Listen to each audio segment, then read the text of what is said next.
Hi everyone, Chris of the Polish Geek, and welcome to the very first actual review of 2026. Even if the thing we're reviewing was still objectively released in 2025 actually, since it actually came out on the 31st of December. But here in Poland it actually came out at 2 a.m. 2026, of 2 a.m. at January 1st. So in Poland you could say it's actually 2026 already, but whatever. Welcome to the review to the very disappointing finale of Stranger Things. And the first thing I have to say is that, like, even the previous 3 episodes people were already bashing, and we will very much address that. Like, one of the biggest issues was that the Will's coming out as gay was considered very cringy, and it was, but I'm not like most people for whom it clearly completely ruined the show, because for me it was just a cringy 10-minute scene actually, like contrasted with the coming out of Robin all the way back in season 3, which actually was so well done. It felt so natural and it made so much sense. But with Will, we did already know he was gay, but like devoting 10 minutes of it when the world is about to end, like, come on. But now that we address that scene, actually, let's leave it out and talk overall about the several last episodes of the show, because again, that scene objectively you can't really say it had much effect on an overall story. Like, you could take it out and the story wouldn't really change, so let's focus on everything else. And when the first 5 episodes of season 5 of Stranger Things came out, I was pretty positive, if you can remember, and I was very much, I want more already, even though I did had already several issues, and the biggest one was that the show doesn't take risks, like, especially in the very beginning, when the Demogorgons attack the Wheeler house. Like, I thought that the parents were dead, but they just get put in a hospital, and I thought, like, if they actually killed off the parents, or at least maybe the father at least, then it could totally show how intense the situation is, and totally very much make the tension much bigger. But no, and that's actually my biggest problem with this last season as a whole. Like, contrast with season 4, which was by far the scariest season of all the seasons, and Vecna truly felt like a threat and danger that he was. But this time we're constantly being told that the world is about to end and our heroes do everything in their power to stop it, but then there are ridiculous scenes of characters being put in near-death situations only to suddenly being rescued at the last minute. And like, this is so annoying. Like, I've been constantly saying that I think that several members of the main cast should actually die in the finale, because like, I've been seeing some people saying online, oh, it's not Game of Thrones, oh, you don't always need to kill off characters, sometimes there's nothing wrong if everyone survives. Well, yeah, characters surviving is not bad writing, but constantly killing off newly introduced characters while the main cast is seemingly immortal, well, that is kind of bad writing. Well, why does the main cast get the privilege of surviving everything? Other than plot armor, of course. And like, this is actually, again, the biggest issue with this season. It honestly feels like the writers gave a rough draft to like a bunch of teenagers, and then teenagers basically wrote the whole screenplay, because, like, again, we are constantly told that the world is about to end and how threat of Vecna is, but thing is, in this season, I just didn't see it. Like, again, the characters get constantly put in dangerous situations, but get rescued always at the last minute, and worse yet, like, we don't actually see Vecna doing anything remotely dangerous this time. And again, in contrast to season 4, when he actually killed several of the people, again, those weren't important characters, but you get the idea. You totally felt like how dangerous actually Vecna was. But this time, again, it's mostly like we're supposed to believe that the world is in big danger because we're told it is, not because we're actually shown. Like, a lot of the times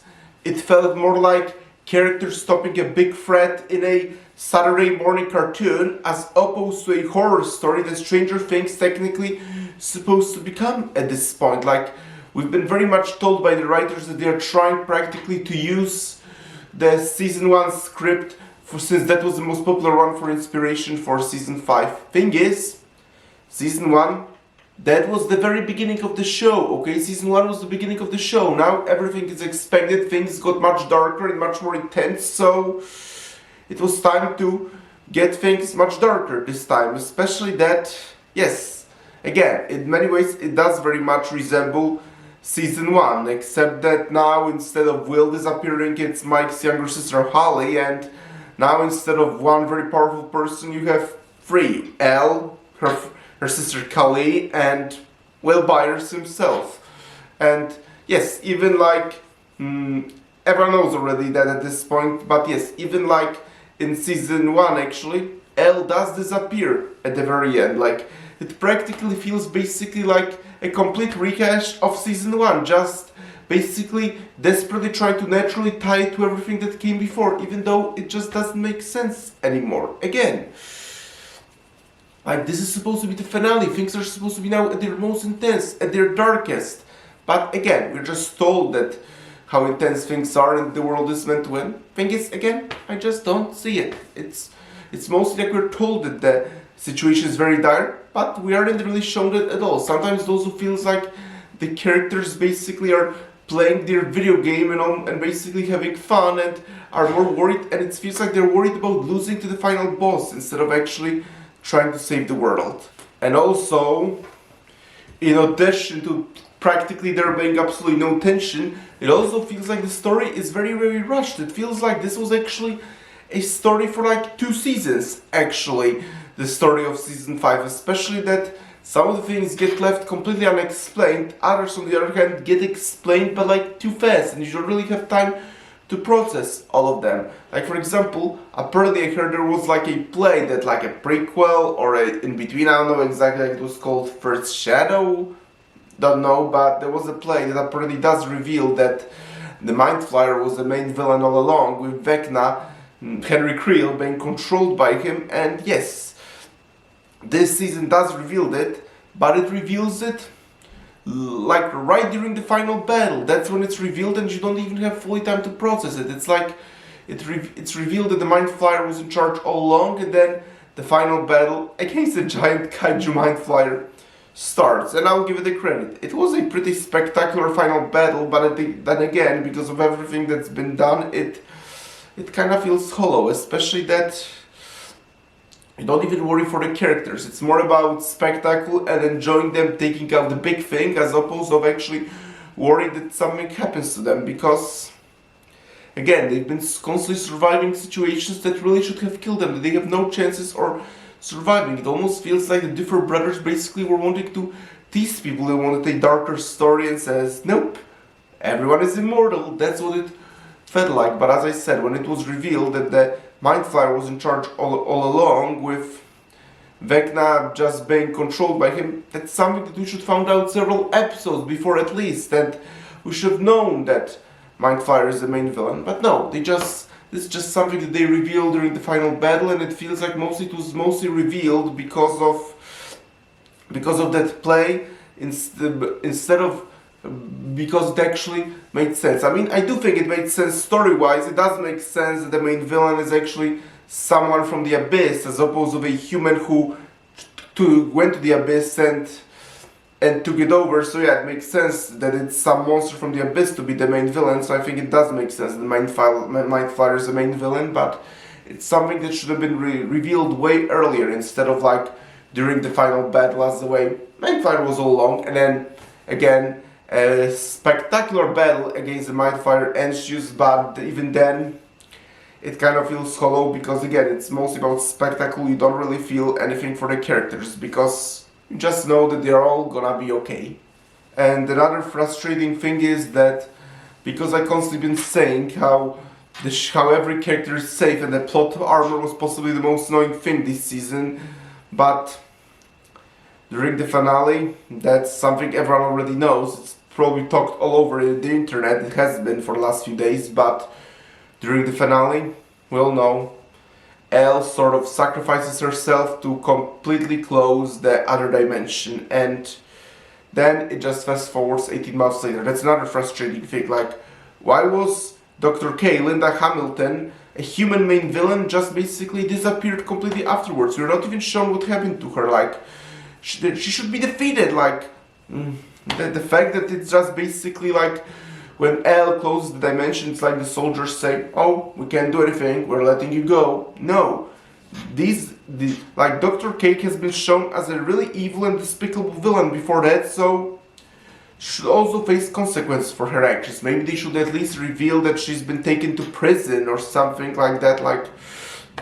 But no, it's like after L sacrifices herself sort of and closes all the dimensions, then like she and other soldiers just completely disappear from the story as if they let the main cast go, and this is just unacceptable. I mean, she's been shown to be a really evil and despicable villain, so yes, she should very much face consequences for her actions. Again, she should either be killed by L right before L sacrifices herself, or maybe we should at least be shown that she was arrested by the federal government after all her actions. But whatever, the fact that she just like disappears right when L sacrifices herself, this was simply unacceptable and inexcusable.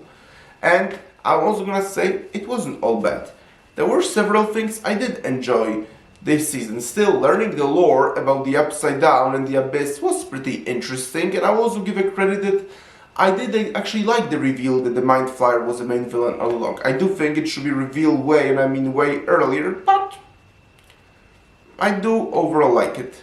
And I still like those characters, so seeing all their stories wrap up and what happens to them was pretty important and interesting, even though, again, I wasn't really worried about them at all, because, like, you basically know after several of near-death situations that they had no right surviving, you basically know they're all gonna be okay, so can't say I was worried about them, but I did care about them enough that I very much was interested where each of them would end up, and overall, I do think that most of them ended up in pretty good places where I probably would put them actually if I was writing the story, so I will give a credit to that. And L's sacrifice was also pretty emotional as well, and I also like the very final scene of the main cast all playing Dungeons and Dragons and basically comparing themselves to Dungeons and Dragons characters. Like, that might have been actually my favorite part of this last episode, because it makes perfect sense. Like, the whole story in many ways very much revolves around D&D actually. Like, those characters have been playing Dungeons and Dragons ever since the very first episode, and as Upside Down opened, they were very much drawing comparisons between Dungeons and Dragons and the situation they are in, so the characters basically comparing themselves to Dungeons and Dragons characters and where they would end up while playing Dungeons and Dragons. That was actually, I think, pretty good scene and very much rounded up very well everything that happened. So yeah, the final shot of the characters playing Dungeons and Dragons I thought was really good and very much made sense in the context of the whole show actually. But overall, I'm pretty disappointed with the Stranger Things finale. Is it another Game of Thrones? And no, I actually won't go that far. Like, Game of Thrones ending was a simple, complete insult to everything that came before. This is mostly basically underwhelming. Again, I wish that the writers took way more risks and that the story was way darker and that also